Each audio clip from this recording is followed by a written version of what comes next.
现在我们所看到的是本期视频行情目录。今天是市场观察纳斯达克指数154期，我们依旧会通过3个部分讲解本期视频盘前的美股观点。那么第一部分还是会讲一下有关纳斯达克指数目前的市场环境究竟是多头还是空头。第二部分我们来到特斯拉、英伟达、空间资金、动能3个维度的详细解析。而第三部分我们会通过资金和动能2个维度来去考虑以下个股 SQQQ、纳指金融、Meta、苹果、MSTR、PLTR、博通、谷歌、SMCI 等以上个股的短线策略方面如何去抉择。如果您是新同学，第一次来到阿哲频道收听阿哲视频，那么以上内容会比较多，所以一般阿哲的视频时长会比较长。所以如果您是首次观看，那么阿哲的建议是您可以点击播放按钮旁边这一个3角按钮，点开之后你会看到本期视频所有的行情目录以及标的所对应的时间轴。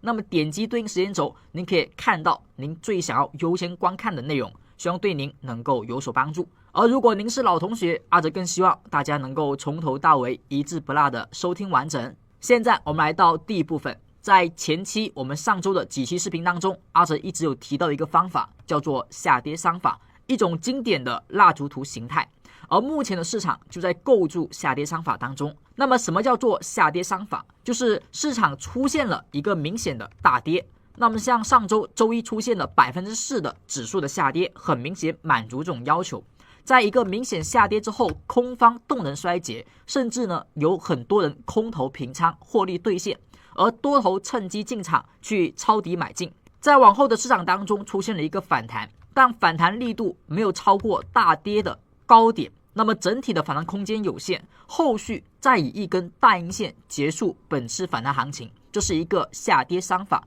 基础形态。讲得更加简单一些，就是下跌当中的一个反弹后再次下跌的动作。而目前的美股指数纳斯达克就在比较完善的去构建这个情况，而目前的美股纳斯达克指数就在构建这个状态。所以我们在上期视频有讲到，本周周一周二关注一种现象，能不能够以一根阳线收盘突破左边大阴线的高点，如果能突破，那么后续的反弹空间依旧能够往上去看。而假如在这里出现阻力甚至回落，那么再次临近前方低点时，一旦出现破位，将是继续看空继续做空的机会。而在当下的市场，下跌商法还没有出现方向，因为昨天的价格收盘没能收到左侧大阴之上，而当前的价格也没有再次以大阴线跌破前面阴线低点，所以在这个股价的区间内，很多时候价格的波动是没有太多波段的意义的，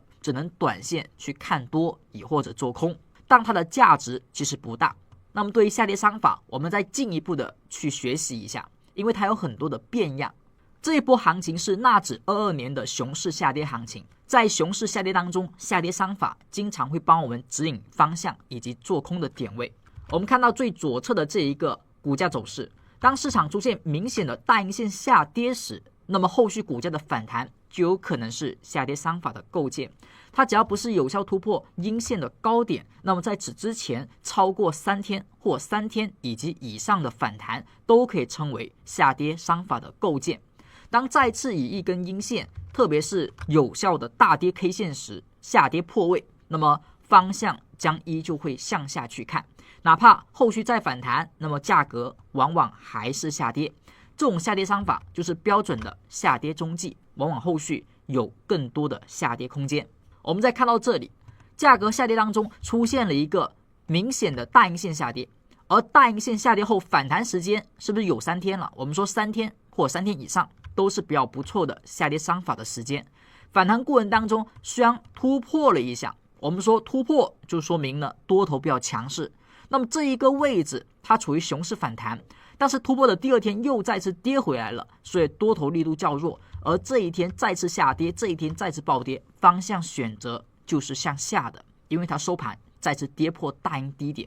那像这个位置当天来看虽然不是大阴线，但是有跳空明显的下跌，股价上涨感觉是突破了，但其实呢只是回补了上方缺口，压力还在，价格再次以大阴下跌，这是一个很标准的下跌商法。先是大阴下跌，反弹3根阳线，而后再次大阴下跌，再次的破位，那么下跌空间这里告诉你，它可能只是半山腰上，它只是一个下跌的踪迹。这个位置是不是曾经也出现了明显的下跌？下跌之后呢，反弹，这个反弹呢，它就不是很标准了。价格呢，超过了3天，到了5天的时间，但是价格呢，它没有一个强势阳线突破，而是再次以一根强势的明显下跌阴线，再次跌破前方的低点，所以股价延续下跌。所以当前的价格走势，通过下跌商法的条件，我们就知道了，纳指只要它的价格反弹依旧在前方上周周一的阴线区间内，它就依旧属于下跌商法的风险区间。一旦再次下跌破位，将是延续再次的下跌。而哪怕它出现了突破，哪怕多头强势，你也要谨防它可能掉头再次回落的一个风险。所以对于本次的反弹，阿哲在上期视频和在最近的盘前解析当中都有讲到，你甚至可以不去理会，因为它是一个熊市的反弹。如果你要理会，那么你的仓位一定要小心，一定要控制，它当前只是熊市反弹。以上内容是对于下跌商法我们再次的去复习，再次的学习一下，特别是新同学第一次收听的，可以认真学一下它的条件和方法。在下跌市场当中，一旦遇到它，要注意它可能是再次做空以及反弹，不要轻易追涨的一种信号。在第一部分，我们知道目前的市场，它只要在这个阴线之中反弹，那么所有的反弹，所有的下跌都毫无意义，至少在波段的角度中，它都属于无方向状态，都是一些比较没有意义的上涨和下跌。唯有明显的强阳突破，亦或者明显的阴线下跌破位，才会指导接下来的波段方向。而现在我们来到第二部分，第二部分呢，更多看的是点位的短线多空。我会通过每天日内预测的高低点、压力和支撑来告诉大家，目前的市场是多方占优还是空方占优，短线是否依旧能够看涨，还是说要小心风险。现在我们看到这一张图板，在图板的左侧就是阿哲平时所发布的美股盘前解析，只要您是订阅观众，就有机会在每天盘前收到阿哲的这一条信息。在信息当中，阿哲有提到2部分的内容，第一部分是主观的分析，那么阿哲呢，也是按照刚才的想法，在昨天是写到了这一点。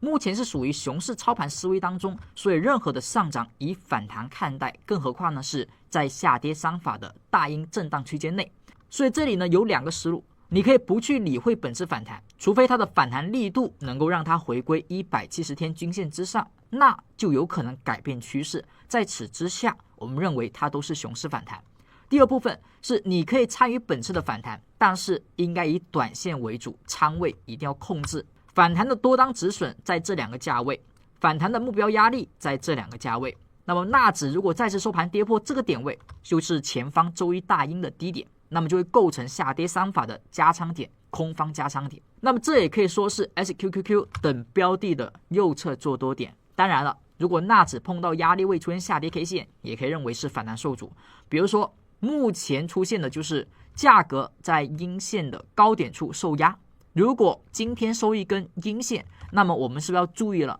它是在一个压力位附近受阻了，那么这里也是要小心的。而现在还好，它只是冲高回落，日线呢还没有出现反向的 K 线，当前依旧收盘价比昨天最高价高，所以动能上还 OK。 那么以上是阿哲相对感性、相对主观的一个判断。那么看到第二部分就会偏理性一点，因为它是阿哲每天所计算的一个日内支撑和日内压力。那么这个点位怎么去用呢？它其实是来区分当天股价多空强弱的。如果当天多头很强势，那么收盘一般会收在压力位之上，它突破了日内压力。如果空头很强势，正常会下跌，跌破低点支撑，收盘在支撑之下。像右侧我们所看到的图表是纳指的日线图，在日线图上你会看到有些 K 线底下是有红绿灯的一些颜色图表，那么在图表上的 K 线你会看到有一些底下是有出现一些颜色的标记，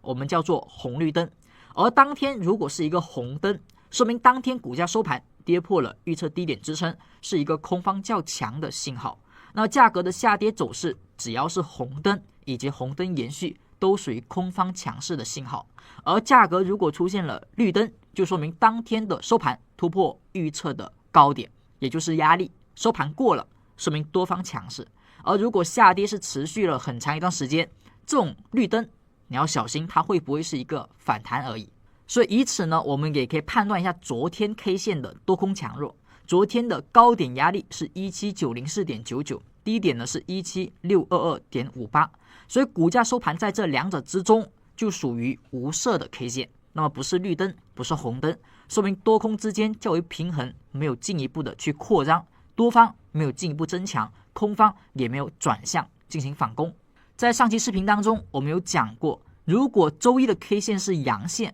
那么变盘它将会向上，那么股价后续可以看涨。为什么呢？因为价格走势出现了一个绿灯、红灯、绿灯三色变化的状态，这种状态是股价即将变盘的提醒。那么接下来阿哲在个股解析当中也会用到这一个方法。所以在周一的时候，虽然上涨 K 线是冲高回落，但它依旧是上涨的，所以目前的美股在动能 K 线上变盘看涨，当前依旧在绿灯的延续上涨当中，除非有一天再次出现红灯，就要小心短线的空方转向。我们看到今天的预测高低点，这是周二的点位，那么今天的预测高点是 18007.33， 今天的预测低点是 17727.27， 价格收在高点之上则会是绿灯多头强势，价格如果收在低点之下，那么则说明是一个红灯，空头开始再次转强，短线要小心，要记得及时了结。不过这只是动能方面的判断，大家还要小心一个点，就是下方的资金。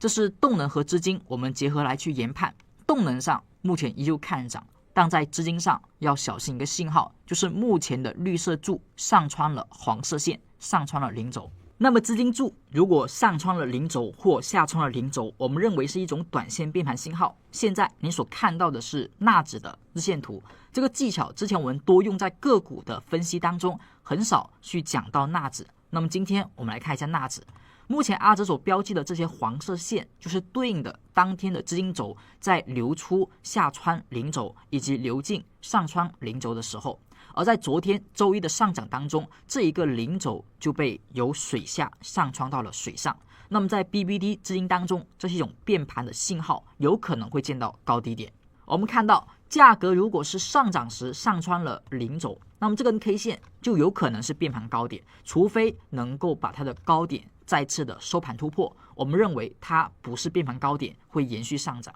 而价格如果下跌时出现了零轴被下穿，那么这一天有可能是回调低点，那么这个位置是不是出现了止跌而后反弹？如果它的低点被后续再快速的跌破，则说明它还有下跌空间。那么价格的上涨，那么这一天是一个变盘高点，当第二天突破，所以还有上涨空间，而不是高点。像这个位置股价下跌，是不是低点被下穿？好，下穿之后它是不是低点没有被跌破？所以这里呢是回调低点。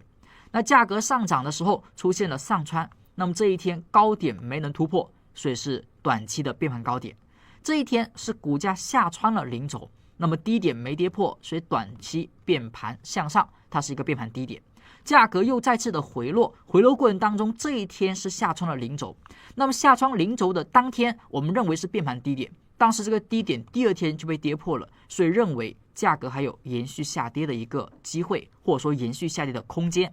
而现在在水下待了那么长时间的一个资金线往上去上穿了零轴，那么这一天则再次标记为资金上的变盘 K 线，这个变盘 K 线的高点它要被突破，如果能被收盘突破，则这里它不是反弹高点，它能够继续的延续上涨。假如在这一天之后反而股价是走弱的，那么这里将大概率形成本次反弹变盘高点，这是从资金层面上可以去告诉我们的。所以当下对于美股市场，它处于连续的变盘信号的出现当中，第一个变盘信号当前股价是看涨的，那么第二个变盘信号就要看到周一的高点，这一天的高点如果也能够今天再次收盘突破，那么本周我们是比较看好的。那么两种变盘都是往上看涨，那么如果今天的高点不能在后续被突破，那么就要小心，它一天不突破，这里就一天还是属于变盘高点。在变盘出现之后，如果再次出现我们所说的红灯信号，那就是更为小心的情况。像前面这里本来应该是变盘低点，它不止被跌破了，还继续有红灯，那是不是连续下跌？接下来我们讲完了纳指的一个分析之后，我们可以看到第二部分关于特斯拉和英伟达三个维度的分析。我们先看到特斯拉的空间图表，在本次特斯拉的反弹当中，股价走势虽然看着波动很大，但其实它也是跟指数一样，还处于左侧大阴反弹区间之内，也就是它还处于下跌三法当中。市场目前依旧没有强势的阳线把左侧的阴线给突破。股价当前的止跌，股价当前的支撑，它是在前方大阴一半的位置出现了支撑，但它迟迟不突破，那么久守则必失。股价如果再次以大阴跌破前方低点，那么将是下跌三法完全的构筑有效，那么特斯拉还会有下跌空间。所以当前的特斯拉其实不太适合去选择一个方向，在这里去抄底以及继续的做空，其实都不太应该。这里是一个观望选择方向的过程。前期在这个位置，当时为什么让大家不要轻易做多特斯拉，就是因为上方有大阴压力，而后有257和267这个区间的压力，在这里做多，你的止损可能要放在大阴的这个低点，因为跌破这个低点，可能方向就会彻底向下，所以我们的止损多头应该会放在这里。而向上去看，你会发现你的目标位其实是很低的，这个风暴比是完完全全不太合理的，你承受的亏损太多，而上方的压力位又太近，所以当前的特斯拉，不管你是想做空还是做多，这个地方都千万不要放太多仓位，甚至呢，你观望是比较好的，这是空间上给到我们的提醒。在这里，多头的风暴比是不太理想的。在上期视频当中，阿哲有讲到特斯拉面临关键的变盘点，为什么？这其实呢，也是用资金和动能去发现的。刚才在讲指数的变盘的时候，我们有说到一点，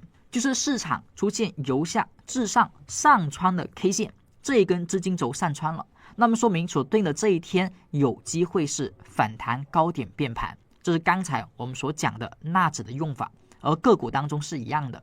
而现在你也会看到它处于绿灯红灯绿灯，在这种变盘的动能提醒下，纳指收了阳线，所以我们说变盘看涨是可以的。但是特斯拉是往下出现了下跌 K 线，而且是一根红灯 K 线，那么它这里确认了昨天为变盘高点，那么这一根阴线之后，我们认为特斯拉的变盘向下的概率是比较大的，所以这一点要小心，这是上期视频我们就有提过的，一旦这一天收阴下跌，它的变盘将是向下变盘。在短线上，我们通过这一点可以明白它的一个变盘方向，所以当前的特斯拉不太适合做多，而适合再次的尝试开空单去看空。我们进一步的看空点就是价格把它再次的跌破，这里呢是仓位较小的看空，因为它整体还在下跌三法的区间之内，在波段的区间之内，它的方向还是不明确的，只是短线的变盘是往下看。如果短线变盘向下，它能够出现一根不错的大阴线，不错的阴线，把它前面的低点给跌破，那么算是再次加仓往下看的一个想法。而不管是在第一次的小仓位看空当中，还是下一笔加仓的空单当中，我们的止损位可以放在上方大阴线的高点，只要不出现阳线把它突破，那么空单就不需要止损，我们依旧可以往下看。所以多头的风暴比现在不太合理，但是空方的风暴比这里还是 OK 的，因为特斯拉它的一个预测高低点在这里不算很重要了，不管下一天是红灯还是绿灯，只要没有破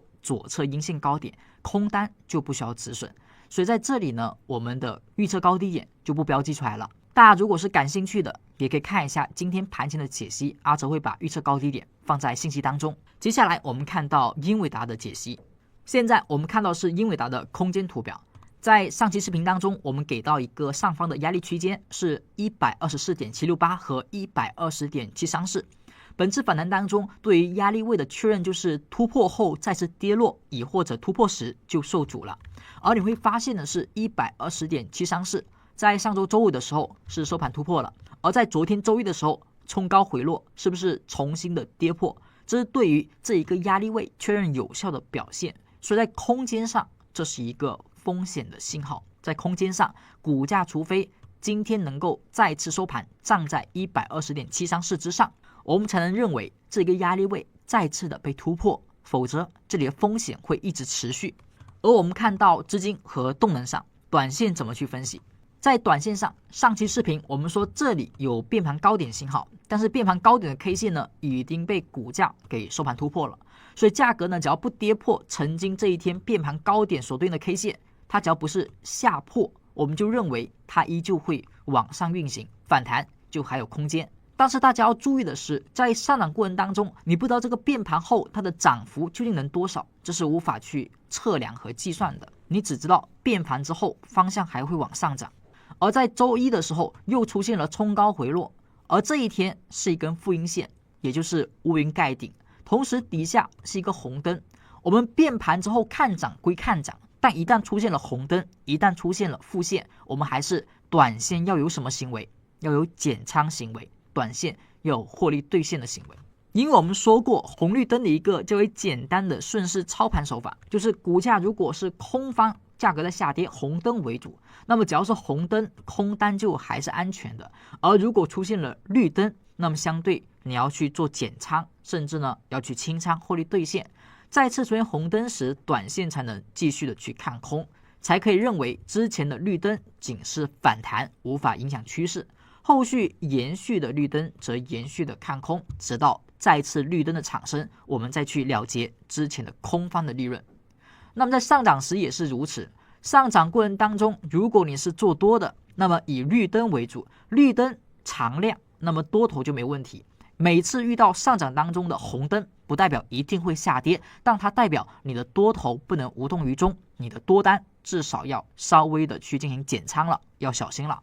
所以今天的英伟达，我们继续关注一下红绿灯。如果这里再次出现红灯，在同一个方向出现2个连续的红灯，那么必然就是一个完全的高点确认，或者说风险的完全释放，就要小心。今天的预测高点，价格要收盘站在 121.21 之上，才会再次的绿灯。如果今天英伟达收盘能够在 121.21 之上，则重新要把多单买回，重新去多方加仓，因为它会出现红灯之后的绿灯，虽然会构成一个变盘信号，但是整体来讲还是以多方占优为主。那么下方的支撑是 116.35， 收盘如果跌破这个价位，将是一个红灯。连续2天如果都是红灯，那么这里就要彻底的了结多方的打算，那么再次转为空头。以上就是特斯拉和英伟达3个维度的分析。那么接下来我们来到第3部分，阿周会讲解以下9只标的当中有关于资金和动能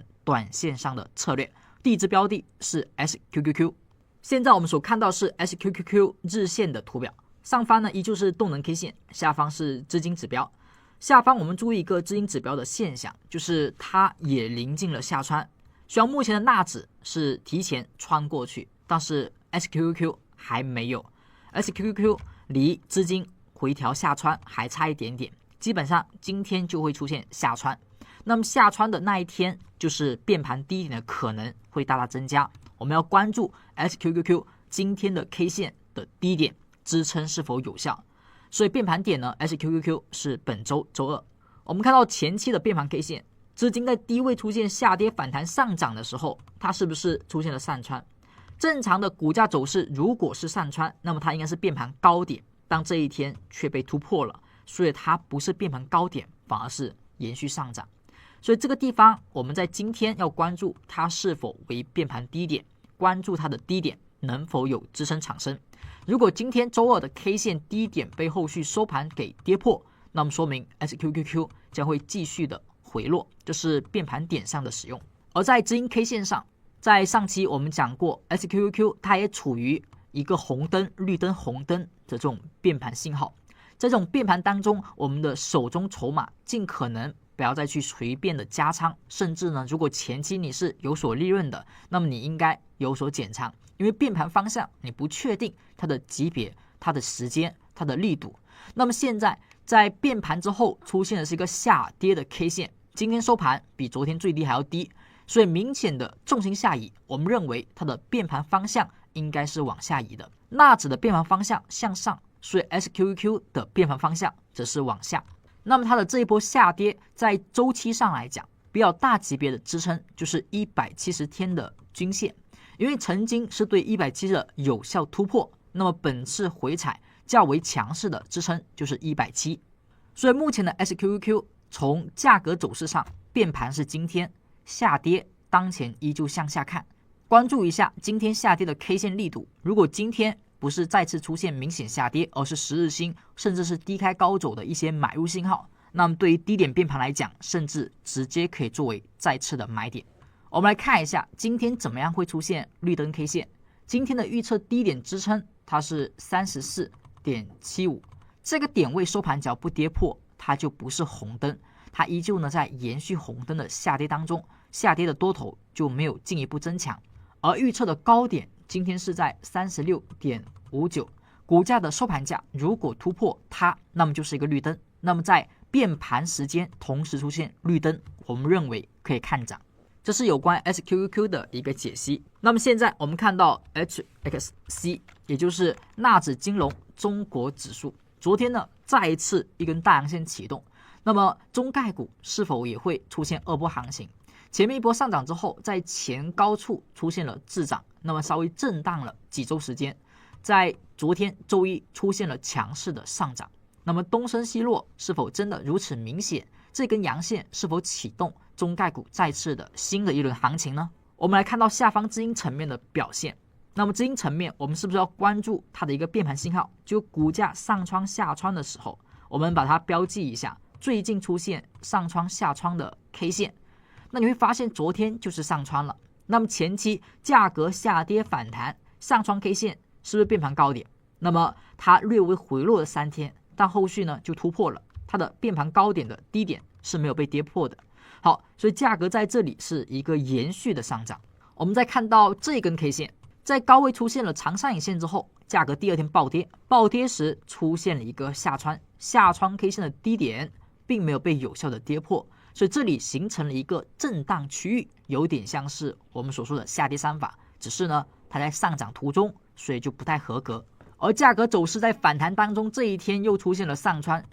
时是根阴线，底下是首次的上穿零轴。这一天的高点后续没有被突破，低点被跌破，这里开始产生了一个调整，说明这里确实是高点变盘。而现在再次的上涨反攻，创了左侧新高，而下方的资金再次的往上去突破，所以这一天又是变盘的信号。如果多头没有想象的那么强势，那么这一天将会是一个变盘高点。而假如这一天不是变盘高点，如果真的是突破之后的加速行情，那么今天这个8426.01应该被再次的收盘站上，而且收盘站上的时间越快越好，阳线的实体越大越好。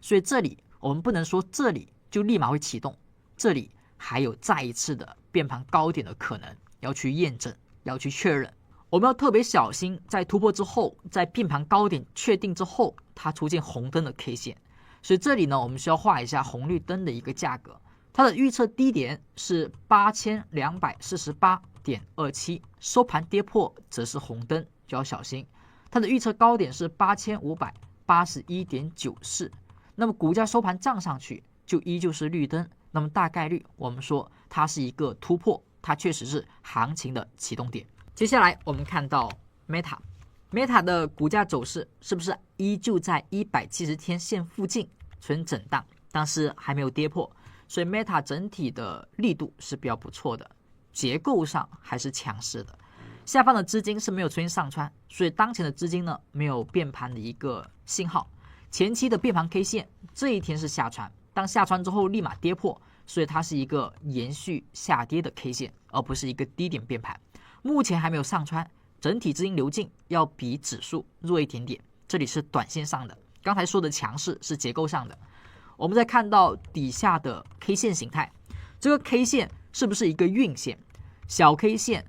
左边是大 K 线，小 K 线完全在大 K 线之中，所以是个晕线。晕线的表现就是它应该要把这两根 K 线都相续突破，才能够选择方向向上，不然的话它依旧是一个震荡，依旧呢类似于下跌三法的形成当中，所以它的方向和特斯拉等个股是一样的，方向是不太明确的。所以在上期的视频当中，我们说这一天是绿灯啊，算是一个左侧比较激进的快的买点。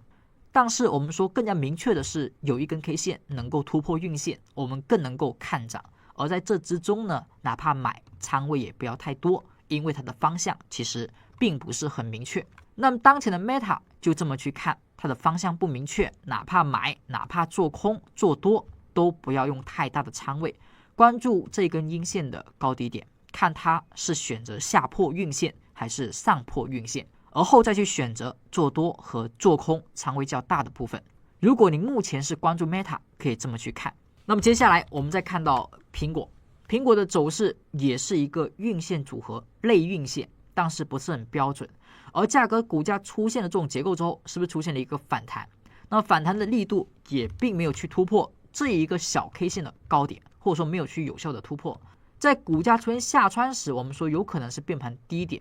那么股价在连续的进行一个流出之后的流进 K 线，也是下跌时我们要去关注的 K 线。这一天的区间再次的被突破，或者说被有效跌破，那么方向依旧会选择。而现在股价连续的流出后，流进 K 线是它的低点没破，高点没破，所以方向呢还不确定。苹果也依旧在等待资金的选择方向。我们其实更加希望的是把这根阴线的高点或低点给取掉，这样的话会有更明确的方向，更加直接的给到我们的信号。所以当前的苹果也依旧仓位不能放太重，因为整体的大方向还是不明确的。而从动能上来讲，苹果目前是属于哪方更强呢？是多方更强一点，因为这根阴线是一个红灯，红灯之后转为绿灯，那么多头只要注意，空头就要小心。绿灯之后第二天依旧没有颜色，则说明它是一个延续上涨，这里要小心红灯的出现。所以阿哲呢给一个点位，它的红灯将会出现跌破 211.985，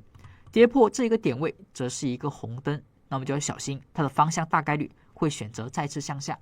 而高点是 217.235， 就是今天日内的压力，大家注意了，这只是今天的。股价收盘突破将是一个绿灯，方向选择就是向上。我们再看到 MSTR 昨天也出现了一个运线，最近的个股确实是比较徘徊，资金呢选择性不强，它还是处于一种运线的状态。而我们说下跌出现运线容易止跌，虽然不一定会反转，但是止跌的概率会比较大。而当前是属于明显上涨之后的运线，那么自涨的概率就比较大。如果您是一个短线交易者，昨天出现一个运线，基本可以开始减仓，因为上涨力度走弱。那如果按照更加激进的同学来讲，就是这一个运线的低点不被跌破，可以先不减仓，被跌破之后方向开始倾向向下，我们再去减仓。而价格走势如果能够再次突破，则方向依旧选择向上，说明动能没有问题，可以依旧看涨。在短线上，我们看到动能 K 线，它呢依旧是绿灯，绿灯之后没有走为红灯，则依旧还是绿灯的上涨途中。下方的资金这一天是下穿，下穿之后呢，价格没有跌破它，而是站在这之上，所以方向它是变盘向上。那么上穿 K 线也是这一根高点也是被突破，所以当前的 MSTR 整体还是看涨的，只是出现了一个运线，稍微把短线多头压制了一下。我们希望它接下来更快的去再次突破运线的高点。而在多头开始被打压，短线开始走弱一下下之后，你要小心红灯会不会突然出现。我们看一下今天的红灯，股价低点 280.332， 收盘跌破将是红灯。股价的高点 295.538， 价格如果收盘突破，它将是一个绿灯，那么就没有问题，依旧看涨。接下来我们则看到 PLTR 离底下的170天线是比较远的，比 Meta 比很多个股它的结构都强很多。而我们看到底下的资金这一天是上穿，上穿之后出现了阴线的抬高，这是不算数的，我们要的是阳线的突破。所以 PLTR 目前依旧处于高点变盘可能构建当中。而我们在看到资金变盘表现，绿灯、红灯、绿灯，在这3根 K 线之后，第二天虽然依旧上涨，但是是一根阴线，不太好的现象。所以目前的皮尔 TR 要小心，它的变盘点可能是高点，只是信号不强烈。这一天如果是直接下跌，就会比较明显，但它是一根假阴线。那么按照我们传统来讲，决策阴线实体的低点和高点画一下。今天收盘价跌破实体低点，则这里变盘确切是向下的，所以当前的皮尔 TR 变盘点有很大概率是高点。只是呢，确认信号我们可以等一根 K 线跌破假阴线的实体，也就是说它的收盘价被跌破，则确认是变盘高点。那么今天红绿灯的出现点位，阿哲也给大家简单的画一下。高点是 90.245， 收盘突破依旧是绿灯。那么绿灯呢，就说明不是变盘看跌，而是变盘向上，因为它的确认是往上确认，所以这个决策阴线我们需要用来确认一下。如果今天是绿灯，那么它的变盘就不是高点，而是继续的看涨。我们再看到低点的变盘是 85.925， 股价收盘跌破它，就是一个红灯，红灯则风险较大，变盘也确实是向下看。下一只标的 AVGO 博通，博通的价格走势一直徘徊在170天线附近。在上期视频当中，我们说这一个绿灯不是买点，因为它是一根阴线的绿灯，我们的买入 K 线要以阳线为主，阴线哪怕是绿灯也不买。而底下的上穿 K 线是谁？是它。目前为止形成了一个5天的顶分型，价格这个高点到目前为止还没被突破，所以它这里的变盘高点是很明确的。价格走势一天不突破这一个高点，这一个上穿 K 线的高点，那么它就是高点变盘，那么博通就小心不要去看多。昨天的博通呢是一个大幅低开后高走的 K 线，这是一根 I 压 K 线，但虽然是短线买点，可是它的位置不太好。如果真的要去看多，至少等待收盘突破左侧长上影线的高点后再看多。在这之下去看多性价比不多，因为它的压力位太过靠近了。底下资金层面我们就是看这个变盘信号，而在上方的动能 K 线上，当前是绿灯的延续，但是如果一旦出现红灯，就彻底的转为空方向下的方向。所以这里我们来画一下，今天的预测高点是 195.61， 收盘突破这是绿灯，而价格的低点 186.39， 那么收盘跌破这是红灯，这一个位置不要跌破，跌破的话就很明确是向下走了。下一只个股我们看到谷歌呢是已经有效跌破了170天线，而当前170天线呢也是往下行走。在下方的运作当中，这里出现了一个上穿 K 线，而后呢高点变盘，那么下穿 K 线低点变盘，而股价在昨天又出现了上穿 K 线。那么目前按照谷歌的多空的走势来讲是震荡的下行，所以这一天是变盘高点的概率是比较大的，除非股价收盘今天能够把它给突破，那么它就不是变盘高点，而是延续上涨。那么它的一个价格目标可以看到170天线，而这个概率不太大，所以这里是变盘高点的可能性会比较大一点。我们再结合一下这一个红绿灯的变盘，前面是绿灯红灯绿灯，然后这根 K 线是下跌 K 线，所以按照红绿灯的变盘表现，当前的变盘已经可以开始往下去看。最后我们看到 SMCI 呢还是受制于170天线的压力，没能够去突破，在昨天也是受到170天的压力，出现了冲高回落，而底下出现了本次股价的水下手势的上穿，所以它也是个变盘 K 线，高点压力，低点有支撑。而这里如果一旦出现下跌 K 线把低点破掉，那么结合170天线比较临近，我们说如果是熊市，那么价格在170天线这里出现压力，它就属于熊市的高位。那么熊市高位出现变盘向下的信号，那么 SMCI 将再次往下走，那么按照熊市的规律将是破底的行为。这里要打破一个变盘不是向下的，而是转为向上，那么只需要把这一根 K 线的阴线高点给收盘突破，那么变盘就不是高点，而是延续上涨点。